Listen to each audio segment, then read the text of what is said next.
Hi everyone, Jonathan here. Today, we'll talk about our second shoulder control exercise, the shoulder pull facing the wall.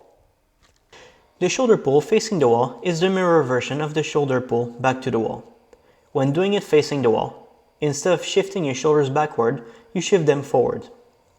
This is really useful to learn correcting an under balance, strengthening your shoulders and traps, and refining your shoulder control, which is absolutely essential for progressing well in hand balancing.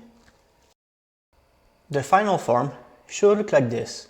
I suggest doing 2 to 3 sets of 5 each training. Pick a distance at which you can do all reps using good technique, and then place your hands gradually farther from the wall. While shoulder pulls back to the wall should feel a bit like a back bridge with shoulder emphasis, the shoulder pull facing the wall should feel like a planche lean.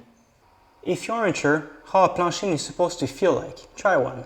Assume a push-up position on the floor, but have your weight on the backside of your pointed toes. If your wrists aren't very flexible, you can turn your fingers sideways or even backwards. Push down your shoulders. Don't let your shoulders blades wing and keep your body perfectly straight.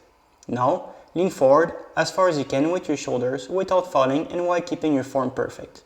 Your toes should simply slide on the ground as you lean forward. This is a planche lean.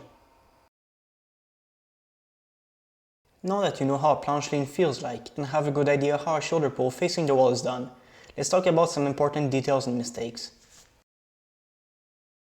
First thing of note, the hand position, because your shoulders go forward and reduce the wrist angle. This movement can be a bit harsh and make your wrist sore. If that's a problem to you, you can turn out your hands slightly to ease up the pressure on your wrists, or even use parallels if you have any.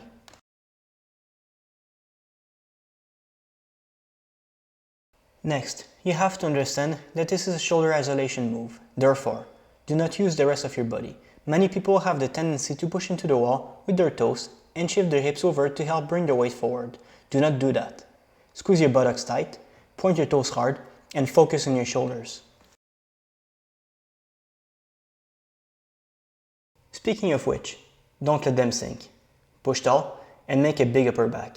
If you let your shoulders sink and your hips flare out, you actually transfer less weight forward and therefore have to shift your shoulders further than needed to make up for it.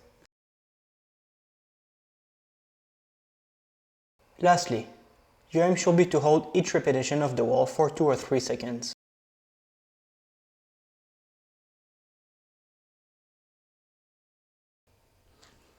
This concludes today's video. Try it and let me know how it went. Stay safe and see you next time.